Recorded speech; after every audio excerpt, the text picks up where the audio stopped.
பானுங்க இந்த திகாவும் திமுகவும். இந்த நுண்ணரசியலை தான் தயவு செய்து தமிழர்கள் புரிஞ்சுக்கணும். அதே மாதிரி மோகன்ஜி அவர்கள் செய்த வரலாற்று ரீதியாக சொன்ன தகவல்களை என்னால் ஒற்றுக்க முடியல. ஏன்னா அது எனக்கு ஏற்புடையதாகவும் தெரியல. ஏன்னா அவர் ஒய்சால மன்னரை தமிழருங்கிறாரு, அப்புறம் சத்திரியர் அந்த கான்செப்ட்லாம் அவர் பேசுறாரு. தமிழர் மரபை பொறுத்த வரைக்கும் அரசன், அந்தணன், வைசியன், வேளாளன், இதுதான் தமிழர் மரபு. இந்த பிராமணர், சத்திரியர், வைசியர், சூத்திரர் இதெல்லாம் இது ஜாதி கிடையாது, இது சமூக படிநிலை தான். ஆனா அது தமிழர்களுடைய வரலாற்றுல நம்ம அதை வச்சுதான் நம்ம வாழ்ந்தோமா அப்படின்னா கிடையாது. ஏன்னா அவர் அதான் அந்த இந்து அந்த ஐடியாலஜியில இருக்காரு. இந்திய மன்னர், ஒய்சால மன்னர், அவர் தமிழர், திருவண்ணாமலை ஆண்டதுனால அவர் தமிழர் அப்படிங்கிறாரு. அந்த மாதிரிலாம் கிடையாது. திருவண்ணாமலையை அவருக்கு அந்நிய மண்ணு, அதனால அந்த அந்நிய மண்ணில் அவர் ஆளுமை செய்து கொண்டு அவருடைய ராஜ்யத்தை நிர்வகிச்சிருக்காரு அப்படிங்கிற மாதிரி தான் நம்ம புரிஞ்சுக்கணும். ஏன்னா அப்படிதான் இப்ப இந்த திருவனந்தபுரம், அதுக்கப்புறம் திருப்பதி, பெங்களூரு, இதெல்லாமே தமிழர் மண்ணு தான். ஆனா இதெல்லாம் எதுக்கு அந்தந்த மாநிலம் இதை தலைநகர ஆக்கி கொண்டது அப்படின்னா தமிழர்கள் திரும்ப என்னைக்குமே இந்த மண்ணை கேட்டக்கூடாதுங்கிற அந்த சுயநலத்துக்காக தான். அதே கான்செப்ட்ல தான் அன்னைக்கும் இருந்திருக்காங்க. திருவண்ணாமலை அப்படிங்கிற அந்த மண்ணை இவர் ஆளுமை செஞ்சாதான் அந்த மண்ணை யாரும் அவ்வளவு சீக்கிரம் கைப்பற்றி விட முடியாதுங்கிற எண்ணத்துல தான் அவர் திருவண்ணாமலை எல்லாம் தலைநகராக கொண்டு ஆட்சி செஞ்சிருப்பாரு அப்படிங்கிறது தான் என்னுடைய கருத்து. ஸோ இறுதியா நான் என்ன சொல்ல வரேன் அப்படின்னு பாத்தீங்கன்னா, தமிழ்நாட்டில் இந்த திமுக திக என்கிற ஐடியாலஜியை என்னைக்கு அழித்தொடுக்கப்படுகிறோமோ அன்னைக்கு தான் தமிழகத்துல ஒரு தெளிவான நடுநிலையான ஒரு அமைப்பு, சினிமா துறை, இது எல்லாம் யாருக்கிட்டையும் இல்லாம அது தனித்துவமா இயங்கும். ஏன்னா அவங்க இருக்கிறதுனால இன்னைக்கு பெரும்பான்மையாக தமிழர்கள் இருக்கக்கூடிய ஒரு மாநிலத்துல தமிழர் அப்படின்னு திரைத்துறையை கொண்டு வர முடியல. தென்னிந்திய நடிகர் சங்கம் தான், தமிழ்நாடு நடிகர் சங்கம்னு இன்ன வரைக்கும் பெயர் மாற்ற முடியல. காரணம் என்னன்னா இங்க வடுக ஆளுமை இருக்கிறதுனால. இந்த நிலை மாறணும் அப்படின்னா இந்த ஐடியாலஜி சாகணும். திமுக திக அப்படிங்கிற அந்த ஐடியாலஜியை அழிக்கணும். அதை அழிக்கணும் அப்படின்னா மோகன்ஜி போன்ற பல மோகன்ஜிக்கள், பல சித்தாந்தத்தை சிந்திப்பவர்கள் இங்கே படம் எடுத்து அதை அவர்கள் மக்கள் மத்தியில் கொண்டு சேர்த்தால் மட்டுமே தான் இங்க இருக்கக்கூடிய நிறைய விஷயங்கள் மாற்றி அமைக்கப்படும்.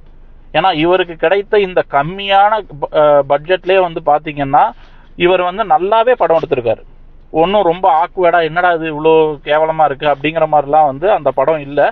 செட்டுக்கிட்டு எல்லாமே கொஞ்சம் நல்ல குவாலிட்டியா தான் இருந்தது பாக்குறதுக்கு. ஸோ இந்த மாதிரி இயக்குநர்கள் கிட்ட எல்லாம் நல்ல பட்ஜெட்டு, ஒரு நல்ல ஒரு தமிழர்களுக்கான ஒரு படம் அந்த மாதிரிலாம் இருந்தது அப்படின்னா கண்டிப்பா மிக அருமையாக, ஏன்னா இவர் எந்த ஒரு பின்புலமும் இல்லாம இவர் தானா இயக்குறாருங்க. அதுவே ஒரு பெரிய விஷயம். ஏன்னா இந்த திராவிட சிலபஸ்குள்ள அதுவும் இவனுங்க ஆதிக்கம் செலுத்தக்கூடிய ஒரு ஃபீல்டுல தனியா அதுவும் படம்லாம் கிரவுட் ஃபண்டிங் தான் நினைக்கிறேன்.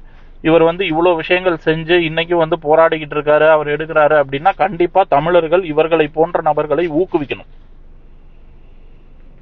ஏன்னா எல்லா ஜாதியில இருந்தும் இந்த மாதிரி விஷயத்தெல்லாம் இவங்க என்ன பண்றாங்க அப்படிங்கிற அந்த நுண்ணரசியலை தைரியமா வெளியில எதிர்த்து பேசுறாங்க பாத்தீங்களா, அதை நம்ம மக்கள் ஊக்குவிச்சா மட்டுமே தான் இவர்களை போன்ற இயக்குநர்கள் தமிழகத்தில் நிறைய பேர் வர ஆரம்பிப்பாங்க. அப்பதான் தமிழகத்துல நிறைய விஷயங்கள் புரிய ஆரம்பிக்கும். இன்னைக்கு சினிமாவே குத்தகைக்கு எடுத்து வச்சுக்கிட்டு இவங்க பண்ற அட்ராசிட்டி கொஞ்சம் நஞ்சம் கிடையாது. எங்க பார்த்தாலும் ஜாதி ஒழிப்பு, ஜாதி ஒழிப்பு, ஜாதி ஒழிப்பு. ஏன் ஜாதியை ஒழிக்கணும் அப்படின்னா இவங்க சுதந்திரமா சுத்துறதுக்கு தான். ஜாதிங்கிறது ரெண்டு வார்த்தை கிடையாது. இப்ப நான் பேசக்கூடிய அந்த ஜாதி விஷயத்தையே இவனுங்க ஜாதி வெறியன் அப்படிம்பாங்க. நம்ம ஜாதி வெறியர்களே கிடையாது. நம்ம பேசக்கூடியது இன உரிமை. நம்ம பேசுவது நம்மளுடைய அடையாளங்களை பற்றி. ஜாதி அப்படிங்கிறது இரு வார்த்தை கிடையாது. ஜாதி அப்படிங்கிறது வாழ்வியல். தமிழர்கள் ஜாதி என்று எப்போதுமே சொல்ல மாட்டோம். ஆனா இன்னைக்கு ஏன் சொல்றோம் அப்படின்னா இன்னைக்கு எல்லாருக்கும் ஜாதின்னு சொன்னாதான் எளிமையா புரியுது. நமக்கு குடி குலம் தான் இருக்கு. இந்த குடி குலம் அப்படிங்கிறது என்னன்னா நம்மளுடைய வாழ்வியல். வாழ்வியல் எதை மையப்படுத்தி இருக்கும்? நம்மளுடைய மரபை மையப்படுத்தி இருக்கும். நம் மரபை நாம் பின்பற்ற வேண்டும் என்றால் நம்முடைய வாழ்வியலில் இருக்கக்கூடிய அந்த குடி குலத்துக்கு முக்கியத்துவம் கொடுத்தால்தான் நம்மளுடைய பண்பாடு, கலாச்சாரம் இது பாதுகாக்கப்படும். இதை அடிச்சு உடைக்கிற ஒரே வேலை தான் இந்த திராவிட சித்தாந்தம், திக, திமுக, இந்த நாம் தமிழர், தமிழ் தேசியம், இவனுங்க செய்யற எல்லா அயோக்கியத்தனமான வேலை இதுதான். ஜாதியை ஒழிக்கணும் ஒழிக்கணும் ஒழிக்கணும்பானுங்க. கேட்டா ஜாதியை ஒழிச்சாதான் தமிழரா ஒன்றிணைவானா? அது முட்டா பயிலுக்கு தான் இந்த மாதிரிலாம் பேசுவானுங்க. ஏன்னா இங்க பொய் வரலாறு எழுதுறவன்லாம் வந்து இன்னைக்கு தமிழன் சொல்லி சுத்தி திரிகிறான். அதே மாதிரி தமிழர் அல்லாதவன்லாம் முன்னாடி வந்து நான் தான் தமிழன்னு சுத்தி திரிகிறான். எனக்கு மேல இருக்கிறவன் எல்லாவனுமே தமிழ் பேசுறதுனால இன்னைக்கு யாரு தமிழன் யாரு தமிழர் இல்லாதவன் அப்படிங்கறத கண்டுபிடிக்கிறதுக்கே நமக்கு வந்து ஒரு தலைமுறை ஆகும். அந்த அளவு வந்து இங்க ஜாதிய ஊழல் செஞ்சு கம்யூனிட்டி சர்டிபிகேட்ல போர்ஜரி செஞ்சு என்னெல்லாமோ குழப்பி வச்சிருக்காங்க. எல்லா ஜாதியிலையுமே இன்னைக்கு வந்து கலப்பினம் இருக்கு. தமிழர் இல்லாதவன் அந்த எல்லா ஜாதியிலையுமே இருக்கான். அதே மாதிரி எல்லா ஜாதிக்காரனும் பொய் வரலாறு எழுதி வச்சிருக்கான். ஸோ இது எல்லாத்தையும் மீறி தான் இன்னைக்கு வந்து நம்ம தமிழர் அரசியல் பேசி தமிழர்களை வந்து மேலே கொண்டு வரணும் அப்படிங்கிற ஒரு சூழல் இருக்கும்போது நம்ம பல விஷயத்த எல்லா கோணத்திலையும் பார்த்து தான் இதை ஆய்வு செஞ்சு தான் நம்ம வந்து உருப்படியாக நிறைய விஷயங்கள் பண்ண முடியுங்கிறத புரிஞ்சுக்குங்க. ஜாதி பேசுறது தவறு கிடையாது. நம்ம என்னைக்கு ஜாதி பெயரையும் ஜாதி பட்டத்தை வந்து நம்ம பேர்ல இருந்து எடுத்தோமோ அன்னைக்கு தான் தமிழனுக்கு அழிவு காலம் ஆரம்பிச்சது. அது இருந்த வரைக்கும் உருப்படியா இருந்தது. அதை என்னைக்கு தூக்கி போட்டு முற்போக்கு சிந்தனைன்னு சொல்லிட்டு முட்டாத்தனமா பேச ஆரம்பிச்சோமோ நம்ம நாசமா போனோம், நம்ம அழிஞ்சோம். நம்ம தமிழன்னே சொல்லி நம்ம மண்டையில ஏறி உட்காந்துக்கிட்டு இன்னைக்கு நம்மளை சுத்தி இருக்கிறவன் ஃபுல்லா வடுகன் தான் எல்லா இடத்துலயும் இருக்கான், அதிகம் செலுத்துறான். இந்த நிலைமை மாறணும்னா தமிழன் தன்னுடைய குடியடையாளத்தை தெளிவா இங்க வந்து பேசணும். நம்ம யாரு அப்படிங்கறத வந்து தெளிவா வந்து அடையாளப்படுத்தி பேசணும். அப்பதான் இங்க இருக்கக்கூடிய தமிழர் அல்லாதவர்கள் யாரு அப்படிங்கறத அவங்கள அறியாம அடையாளப்படுத்துவாங்க. அந்த ஒரு விஷயத்த மோகன்ஜி மிக தைரியமாக செய்யறதுனாலதான் அவர் மீது வந்து ஒரு மதிப்பு மரியாதை வருது. அத நம்மளும் கண்டிப்பாக கடைபிடிக்கணும். ஏன்னா இந்த ஜாதிங்கிறது நான் ஏற்கனவே சொன்ன மாதிரி தான், அது 2 வார்த்தை கிடையாது, அது ஒரு வாழ்வியல் மரபு. அந்த மரபை இவனுங்க அடிச்சு உடைக்கிறதுக்கு தான் இந்த ஜாதி ஒழிப்பு நாடகத்தை இது பண்றானுங்க.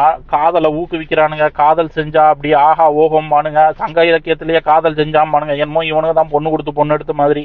இது எல்லாம் பொய், ஹம்பக். பெற்றோர்கள் சம்மதத்தோடு நடப்பதுதான் திருமணம். அதை தான் தமிழர்கள் ஊக்குவிக்கணும். காதல் செய்வது தவறுன்னு சொல்லி தான் வளர்க்கணும் இனி வரக்கூடிய தலைமுறைக்கு. ஏன்னா நம்மளை சுத்தி இருக்கிறது எல்லாமே வந்து நம்மளை அழிக்கணும்னு நினைக்கிற குரூப் தான் இருக்கு. அதனால வந்து ஏன்னா இப்ப நாடக காதல்னு சொன்னா நம்ம இவங்க அதை எப்படி எடுத்துட்டு போவாங்கன்னா, இவங்க ஒரு சமூகத்தை மட்டும்தான் டார்கெட் பண்றாங்க, ஏன் மற்ற சமூகத்துல எல்லாம் காதல் செய்யறது இல்லையா ஆவுன்னு வந்து பயங்கரமா வந்து மைண்ட் கேம் விளையாடுவாங்க. அதனால வந்து நாடக காதல்னு சொல்லாதீங்க, காதல் செய்வதே தவறுன்னு சொல்லுங்க. அடுத்த தலைமுறைக்கு வீட்டுல சொல்லி கொடுத்து வளங்க.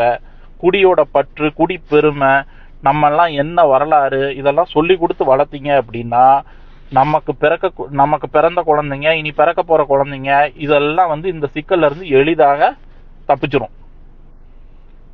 மோகன்ஜி போன்ற பல இயக்குநர்கள் தமிழகத்துல வந்து இவர்கள் செய்கின்ற அயோக்கியத்தனத்தெல்லாம் வந்து படமாக எடுத்து காண்பிக்க இவர்கள் யாரு அப்படிங்கிற விஷயமும் தமிழக மக்கள் மத்தியில அரங்கேற்றப்படும். இதுதான் வந்து சரியான ஒரு நிலைப்பாடா இருக்கும் அப்படிங்கிறது என்னுடைய கருத்து.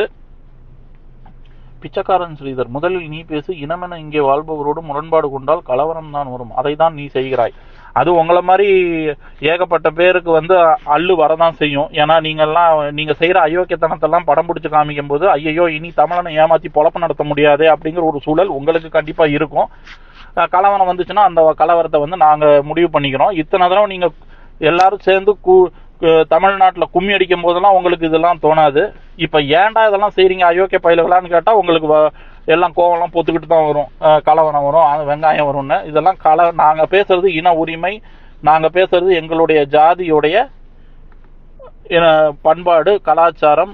இதெல்லாம் வந்து எவனுக்கும் எந்த பாதிப்பும் வராது, எந்த ஒரு பிரச்சனையும் வரப்போறது கிடையாது. சரிங்களா? என்ன ஆளுமை, நான் தமிழங்கிற போர்வையில என்ன ஆளுமை செஞ்சுட்டு இவ்வளவு நாள என்ன ஏமாத்தி பொழப்பு நடத்தினவங்களுக்கு தான் இதனால பிரச்சனை வருமே தவிர்த்து தமிழர்களுக்கு இதனால எந்த ஒரு பிரச்சனையும் வராது. ஏன் மற்ற இனத்தவர்களுக்கும் எந்த பிரச்சனையும் வராது. நாங்க வந்து ஒன்னும் யாருமே தமிழகத்துல இருக்கக்கூடாது, தமிழகத்துல இருக்கிறவங்க எல்லாரையுமே துரத்த போறோம் அப்படிலாம் அது நாங்க இன வெறியில பேசல. எங்க இன உரிமையை பேசிக்கிட்டு இருக்கோம். நாங்க எப்படி ஏமாற்றப்பட்டு இருக்கோம்னு பேசிக்கிட்டு இருக்கோம். எவன்லாம் என்ன ஏமாத்திக்கிட்டு இருக்கான்னு பேசிக்கிட்டு இருக்கோம். இனியும் என்ன யாரும் ஏமாத்த கூடாதுங்கிறதுக்காக தான் பேசிக்கிட்டு இருக்கோம். மோகன்ஜி போன்ற இயக்குனர்கள் தமிழகத்தில் வளர்க்கப்பட வேண்டிய இயக்குனர். அதுதான் வந்து நான் திரும்ப திரும்ப சொல்லணும்னு நினைக்கிறேன். அவர் நல்லா தான் படம் எடுக்கிறாரு. ஒரு சில வரலாற்று ரீதியான முரண்கள் எனக்கு இருந்தாலும் இவர்களை போன்றவர்கள் தமிழகத்தில் வளர வேண்டும், வளர்த்து விடப்பட வேண்டும். இந்த திமுக இருக்கும் வரை இவர்களை போன்றவர்களை வளர்த்து விட மாட்டார்கள். அதனால மக்களாகிய நாம் தான் இவருக்கு முக்கியத்துவம், முன்னுரிமையெல்லாம் கொடுத்து அவர் எடுக்கக்கூடிய படைப்புக்கு நம்ம நம்மளால ஆனதை கண்டிப்பா அவருக்கு மாரல் சப்போர்ட்டா நிக்கணும். ஏன்னா தமிழகத்தை பொறுத்த வரைக்கும் இந்த தலித் அரசியல், இந்த சிறுபான்மையினர் இவனுங்க என்ன செஞ்சாலும் ஆஹா ஓஹோ, என்ன எடுத்தாலும் ஆஹா ஓஹோ, குப்பையா இருந்தாலும் அவார்டு, என்னத்தை எடுத்து இது பண்ணாலும் அவங்களுக்கு ஒரு சிம்பத்தி, இது எல்லாத்தையுமே திட்டமிட்டே கொண்டு வந்து நம்மளை முட்டாளாக்கிக்கிட்டு இருக்காங்க. இனியும் இந்த அவல நிலை தமிழகத்துல இருக்கக்கூடாது. எல்லா ஐடியாலஜில இருக்கிறவனும் பணம் எடுக்கணும், அவன் சுதந்திரமா செயல்படணும். ஒரு குடும்பம் இதை கட்டுப்படுத்தி ஒட்டுமொத்தமா சினிமா துறையே அவங்க அரசியல் சுயலாபத்திற்காக இன்னைக்கு பயன்படுத்திக்கிட்டு இருக்காங்க. அதுவும் ஒழிக்கப்பட வேண்டும். அது எப்போ ஒழிக்கப்படும் அப்படின்னா, தமிழ்நாட்டில் இந்த திமுக திக போன்ற தமிழர் இன துரோக விரோத சித்தாந்தத்தை அடியோடு இந்த மண்ணிலிருந்து அகற்றினால் மட்டுமே தான் தமிழர் இனத்திற்கான அரசியல் தமிழகத்தில் உருவாகும் அப்படிங்கிறது தான் என்னுடைய நம்பிக்கை. அது கூடிய சீக்கிரத்தில் வரும். ஏன்னா இன்னைக்கே இவர்களோட நுண்ணரசியல் எல்லாமே புரிஞ்சிருச்சு எல்லாருக்கும். எந்த சைட்ல எப்படி தமிழன் வந்தாலும் தமிழங்கிட்ட சம்மாட்டி வாங்குறாங்க எல்லா இடத்துலையும். இவனுங்களால போய் சொல்ல முடியல, இவங்களால இனியும் நடிக்க முடியல நம்ம கிட்ட. அதனால என்னெல்லாமோ செஞ்சு பாக்குறாங்க. என்ன செஞ்சு நம்மளை ஏமாத்தணும்னு நினைச்சாலும் இன்னைக்கு இருக்கக்கூடிய இளைஞர்கள் எல்லாத்தையும் படிச்சுட்டு அவங்களையே சம்மாட்டி அடிக்க ஆரம்பிச்சிடுறாங்க கருத்தியல் ரீதியாக. அது அவர்களுக்கு இப்ப அவர்களால் தாங்க முடியல. இது கண்டிப்பா இன்னும் வீரியமா தான் வளரும். மோகன்ஜி அவர்கள், நீங்க இன்னும் இந்த மாதிரி நிறைய சிறந்த படைப்புகளை எடுங்க. தமிழர்கள் நாங்க இருக்கோம் உங்களுக்கு. கண்டிப்பாக எல்லா ஜாதி தமிழர் ஜாதி மக்களும் உண்மையான படைப்புக்கு என்னைக்குமே உறுதுணையாக நிற்போம் அப்படிங்கிறதுல தமிழர்கள் சார்பாக நான் சொல்லிக் கொள்கிறேன். நன்றி. வாழ்க தமிழ், வெல்க தமிழர் இனம்.